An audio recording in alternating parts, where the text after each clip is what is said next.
It's a startling reality. Even the most resilient creatures need a helping hand to survive our changing world.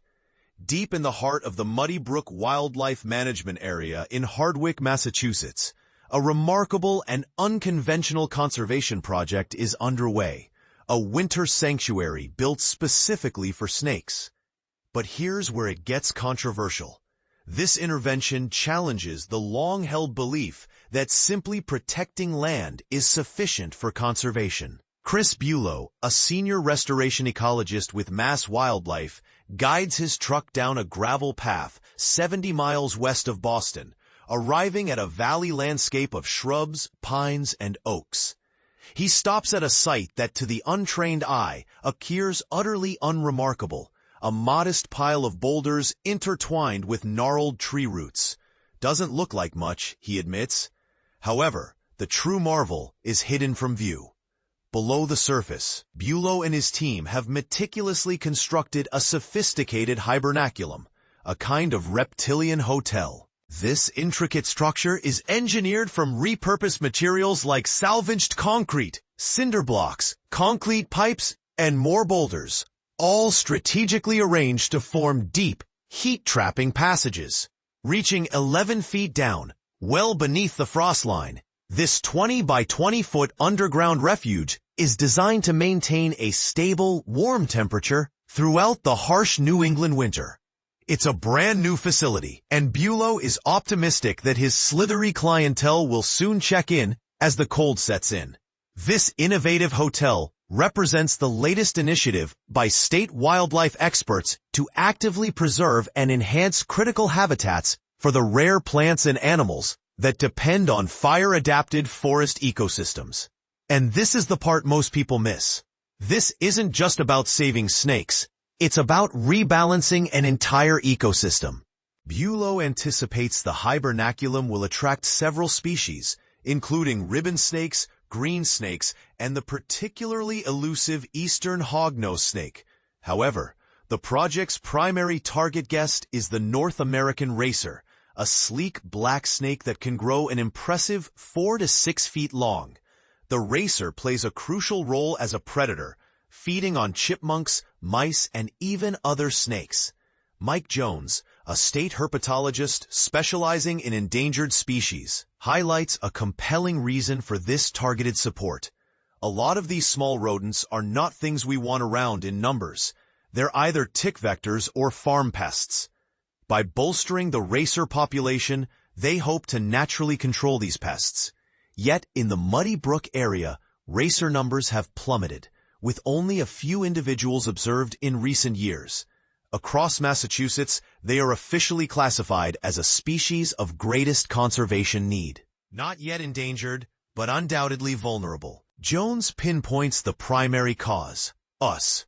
Despite being completely harmless to people, racers often fall victim to human fear, frequently being deliberately killed or accidentally run over on roads.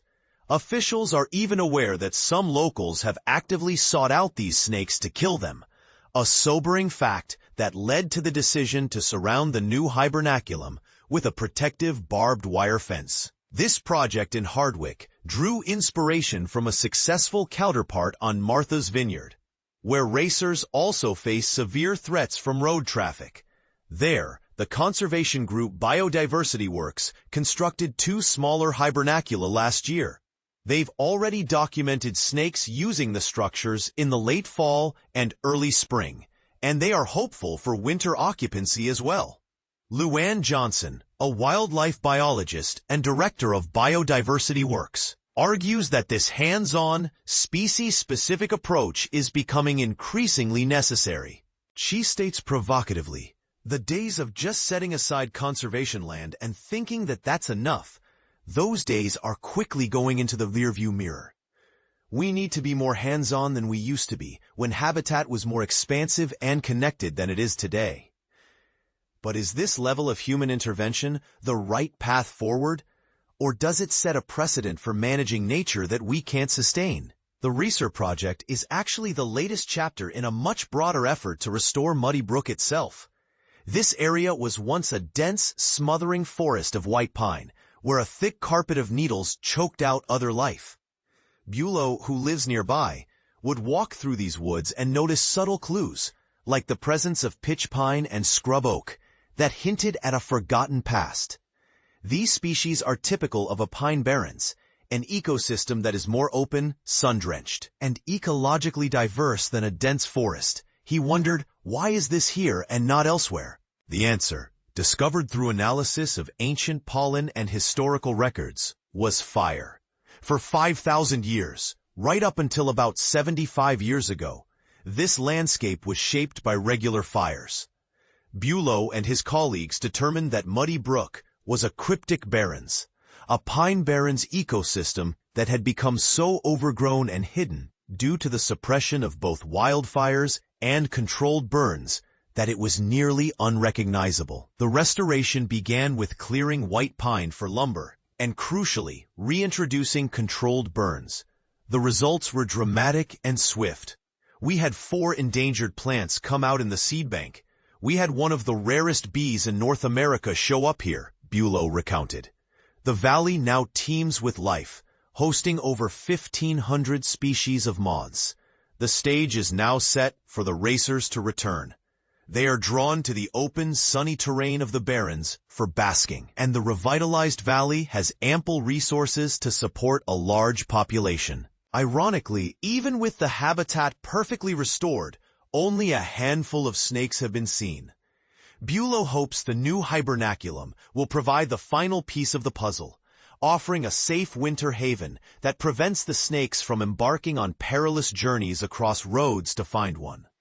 He openly acknowledges the possibility that it might be too late for this local population to recover. However, pine barren species are renowned for their resilience. Whether that applies to the black racer, Buelow says, we're gonna find out. So what do you think?